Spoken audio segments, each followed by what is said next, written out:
should just talk to each other. And I feel like a lot of the times we are so set back from all the goals that we want to achieve because we don't want to reach across and talk to someone who has a completely different view as us, and we're not hearing where they're coming from and they're not hearing where we're coming from. There's just a wall.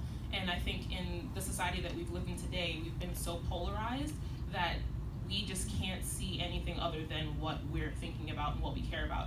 And it's hard to see how anyone else can think and care about something completely opposite from what we care about. And just coming from a university that has been predominantly white, and I've been around a lot of people that have completely contrast views to myself, I know that talking to people and just like being on a very non-antagonistic and level playing field with people, just having a very humanly conversation by saying like, where are you coming from? And this is where I'm coming from.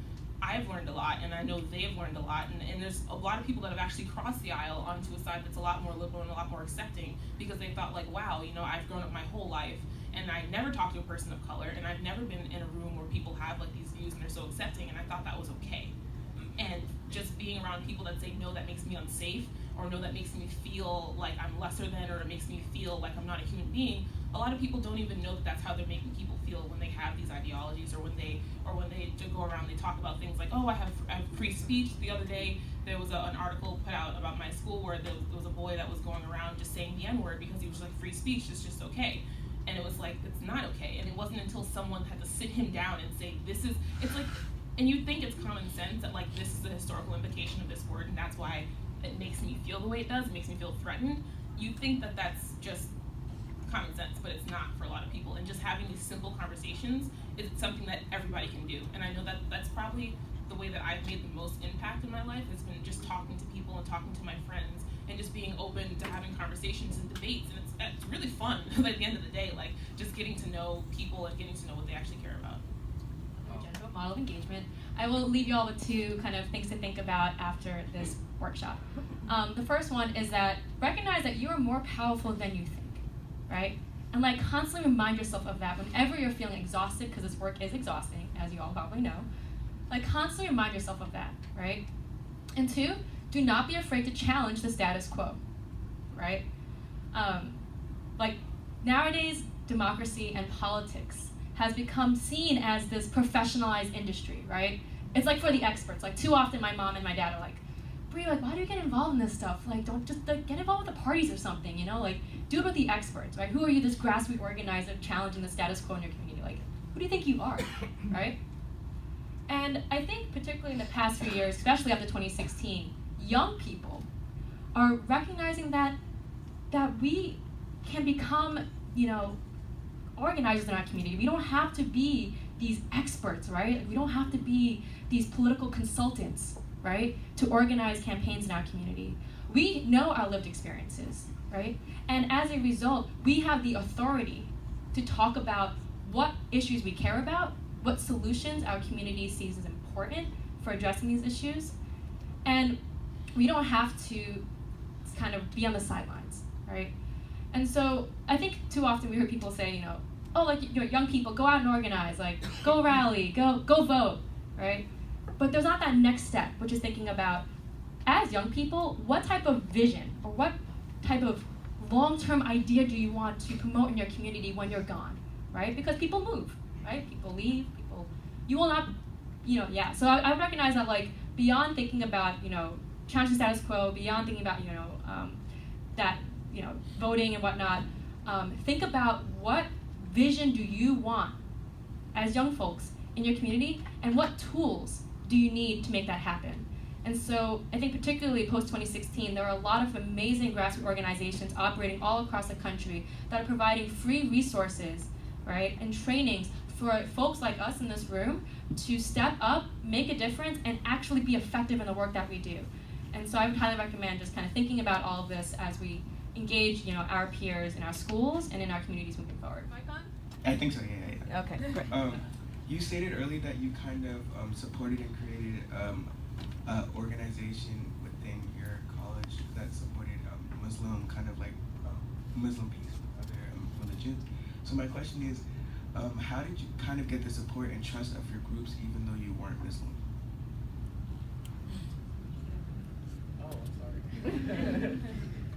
Let I mean, it was really strange because I was approached to start this organization, and it was something that's been on my mind, but I was kind of just like, I've never started an organization. I didn't know how to. I didn't know where to even start.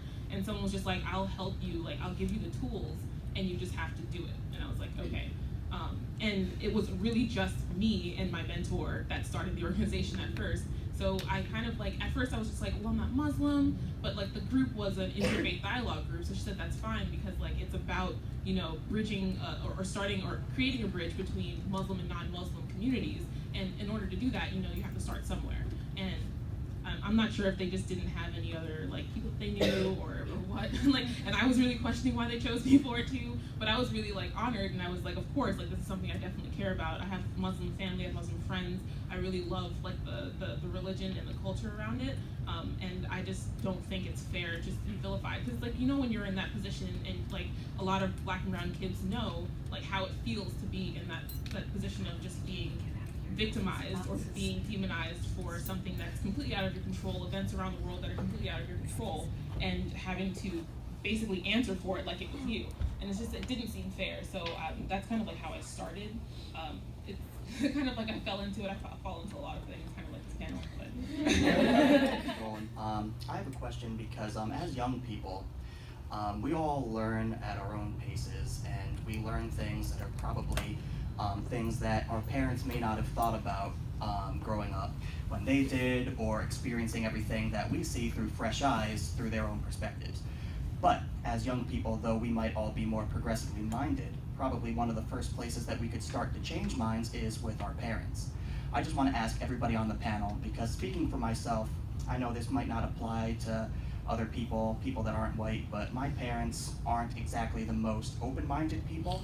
And after going to college and getting all of these new progressive ideas and seeing everything in a new light, I'd like to go back and engage with them and try to tell them, you know, don't accept everything you see on the news right away, think critically, you know, but it's hard. It's hard to engage with them because adults, parents think that they know everything, and now they're in a position where kids are going to school, they're going to college, and they're learning things, and I feel like they're feeling a little threatened by it. So how would you all on the panel try to engage with your parents, which would be, I think, a great way to try to just, you know, change the framework of the conversation? And we'll have maybe 2 or 3 people on the panel answer this, if you're game. Great question.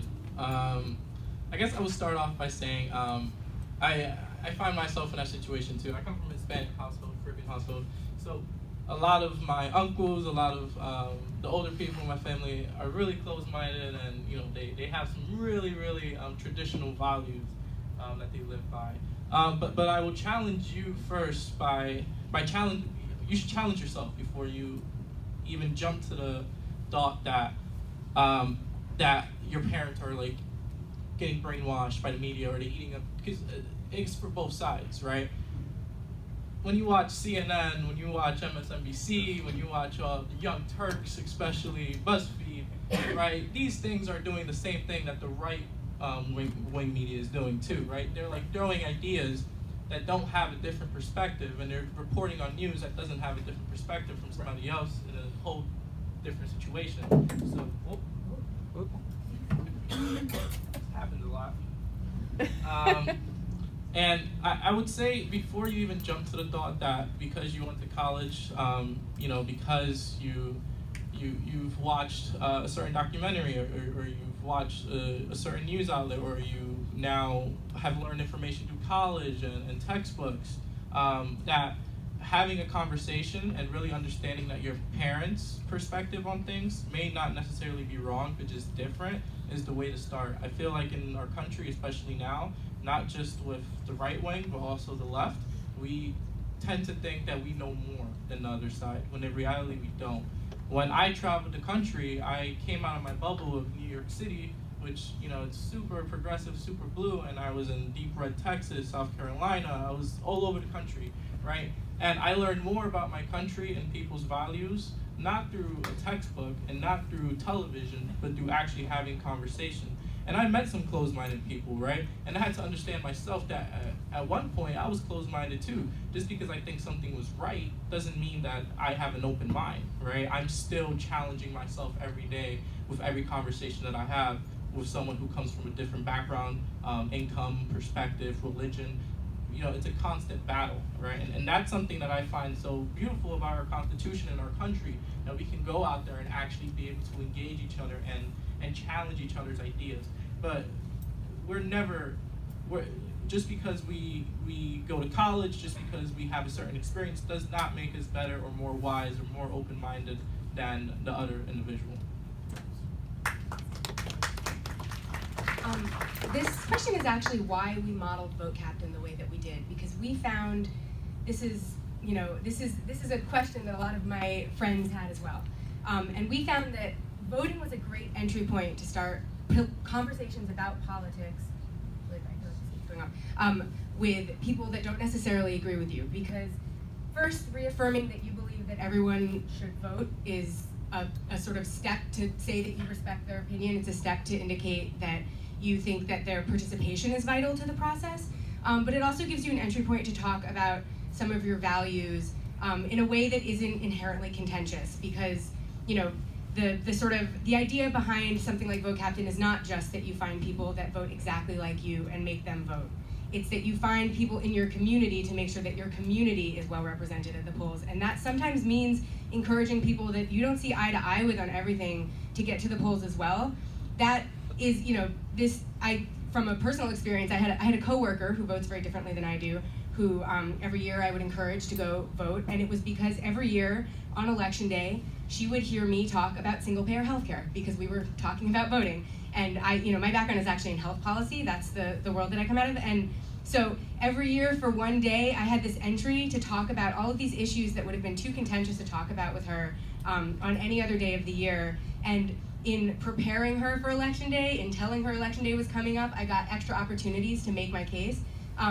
It was a really effective way to open a conversation in a way that wasn't inherently judgmental and wasn't inherently contentious, but left everyone feeling like their voice was valuable to the process, and was and that it was still worth having the discussion, because the discussion is what matters and the outcome is what matters. It's not your personal judgment that matters. So I would say start with making sure they're voting and making sure they understand how the voting process works. That's a great beginning.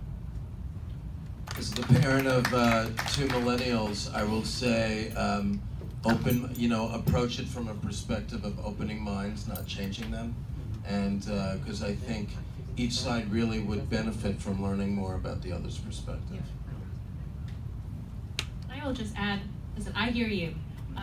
2016, Thanksgiving afterwards, it was awful for me. I remember sitting around the table with my parents, it's like my immediate family, and we had very different mindsets post 2016, and I was very upset with the way they voted. And I got sent to my room for the first time in like 10 years, due to the screaming match that came out of that conversation. But then while I was in my room, I thought a lot about what was being said. And then I realized, Bree, like, you're being a hypocrite. Like, you train young people to talk about values and talk about their stories and to be open-minded, and here you are screaming at your parents for being closed-minded, for voting for racists. Like, I went all out. So I remember coming out of my room later that night, and I made sure that I sat down with my parents, we were all kind of like calm and rational, and I was like, listen, I hear everything you're saying. We have the same values, and I regurgitated things that they were saying, but then I used a values-based framework, right, where I was inserting values that we both cared about into the conversation so they could hear that we were literally saying the exact same thing, right, but just we're approaching it in different ways. And that is literally a tool that you can use, whether you're with your parents, people that you are talking to that have differing opinions in your neighborhood, that will help you all come to an understanding, right, of your perspectives. So like, for example, during that conversation, I was like, I hear that you're saying all lives matter. I hear you, I get it, right?